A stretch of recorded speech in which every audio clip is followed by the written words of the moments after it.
Welcome to the Space in Between podcast, a series where we will talk about everything and anything mental performance in a bite-sized fashion. Sienna and Frida here. We are both certified mental performance consultants from Ireland and Sweden. On this podcast, we share our knowledge and passion for all things sport and performance psychology. This includes all things mindset, exercise, sport, everyday life, and insights into how we help ourselves and others with developing our mindset. Let's do it! Another one! Do we have anything to keep the people up to date with before we get going? As always, the tubes, and the tubes is YouTube. We have our performance journaling series, which is ongoing. First episode is out. Second part of that is coming out next week. Also ongoing is a stretch for the mind. We're switching the focus now to pre-performance, and who knows what other fun things are going on there. We have a few more weeks left of this year, so it's never too late to get going and starting to work on something new. So if you want to start working on your mind, you know where to find us. We're right here. One-on-one and group sessions, whatever you want, we got you. But let's talk about today's topic. All right. We're talking myths about sports psychology, and specifically 3 of the most common myths when it comes to sports psychology work.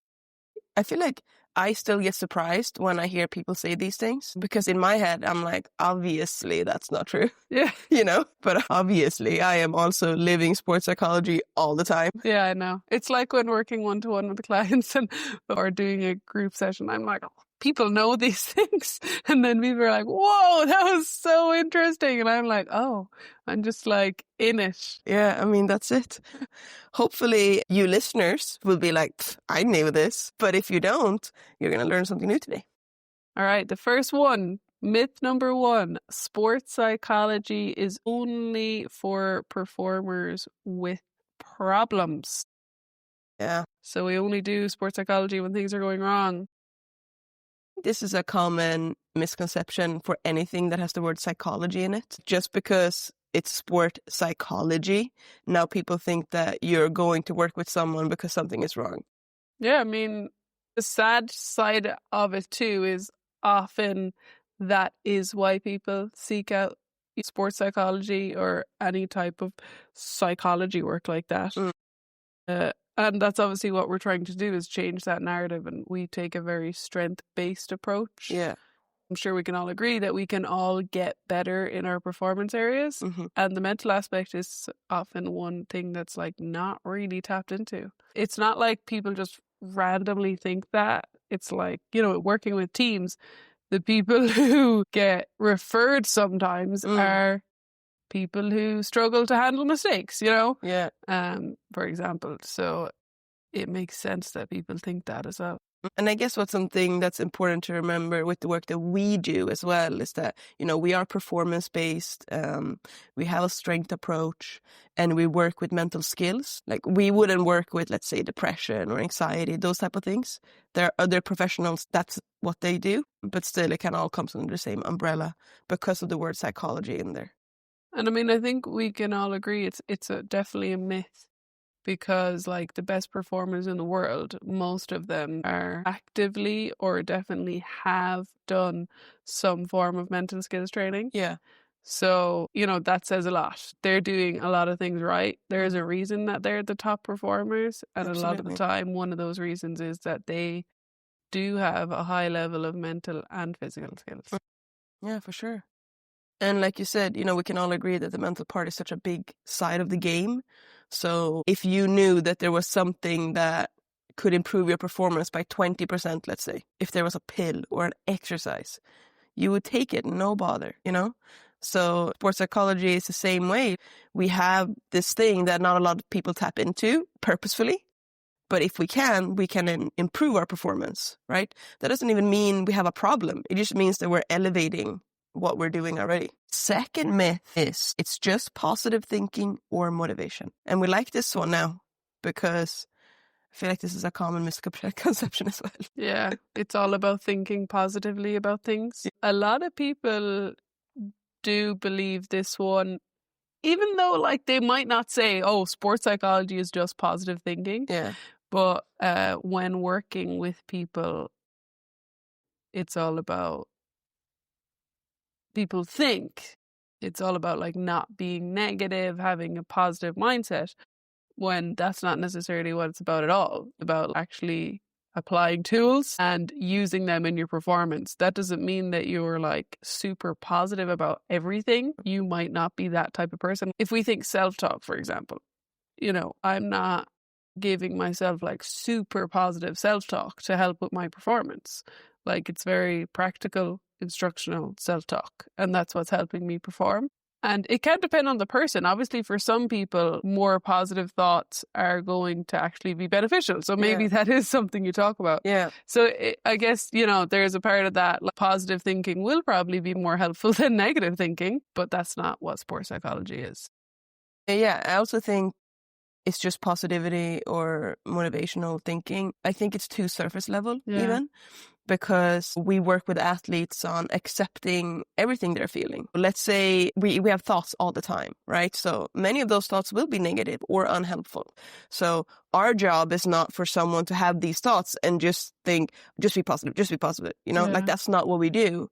We work with people to accept that this is natural. We can have these negative thoughts or unhelpful thoughts while still performing well. So I think that's a deeper way to kind of look at it and go. Yeah. I mean, positive thinking or motivational, like, or giving motivation, like this is another one. I think about the motivation in particular with group sessions. When we work with teams, a lot of the time we've experienced that coaches are a bit skeptical to sports psychology because they have had experience where someone has come in and basically given a motivational speech. Yeah.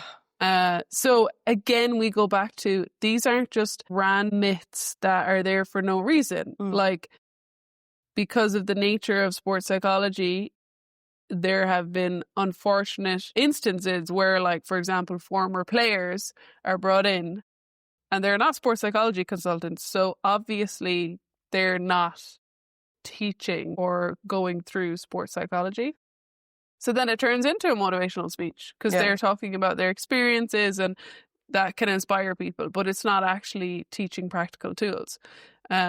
So that is a thing that people think because they don't essentially know what should sports psychology look like.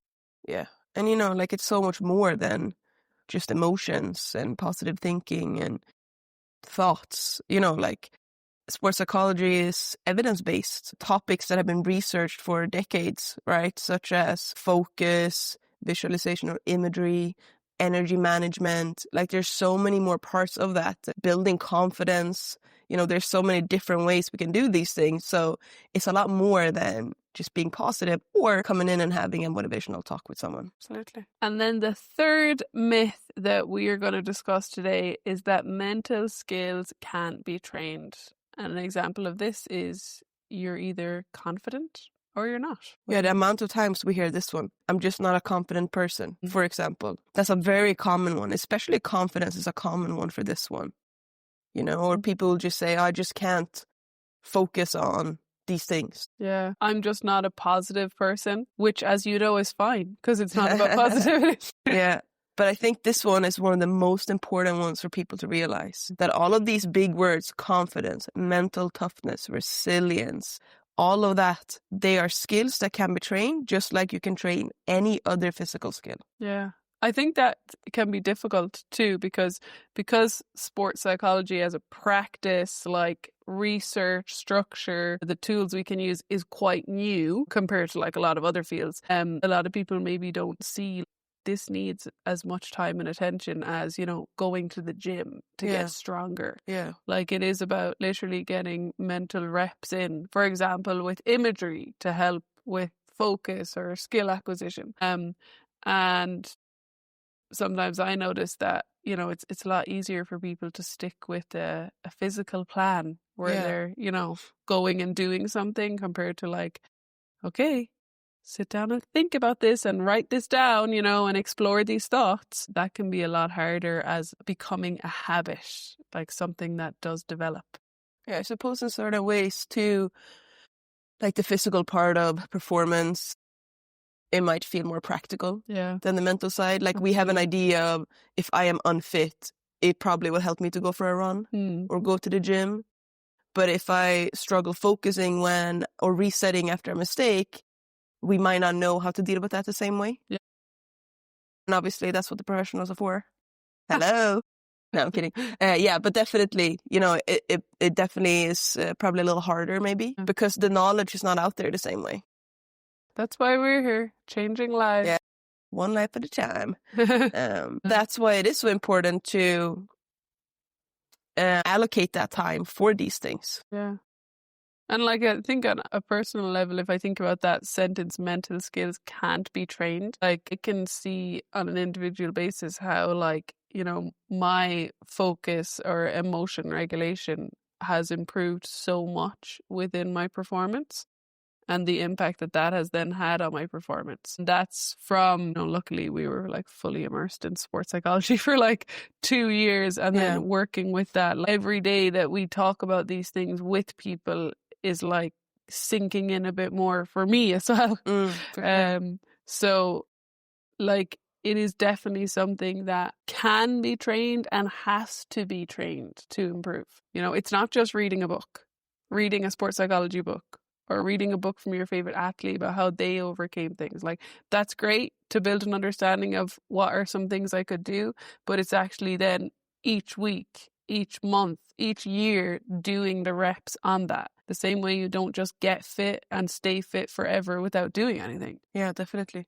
And I mean, it goes back to us as well. It's not just enough to work one-on-one with us. Obviously, we can gain a lot from that hour or whatever we're doing, but also going out in the real world and applying these things. I mean, it's a bit like, doing your skill sessions for 1 hour a couple of times a week, but then the other hours of the day, maybe you're like not eating well, you're not moving at all, you're not taking care of your body. Like 1 hour with us, you can learn a lot of things, maybe see things in a different way, take a tool to apply. But then if you never do it, that hour is just like, okay, that was nice. It feels like I'm making progress, but we're not making as much progress as we could be. Exactly.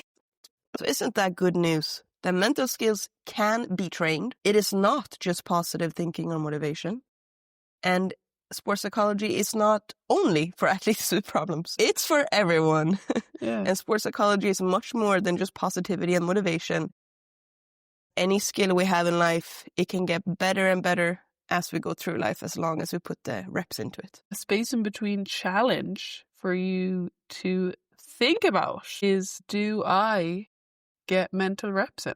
If the answer is no, then I would love to give you a specific tool for yourself. What you can do if you have no idea where to start is to have a look at our social media.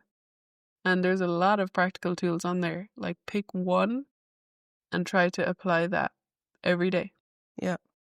And I think one of the best ones you can go look at right now is the first episode of the performance journaling. Goldmine. This 5-piece performance series is a goldmine for you all. Very practical that you can apply right away, different topics every week. So yeah, that's a good one.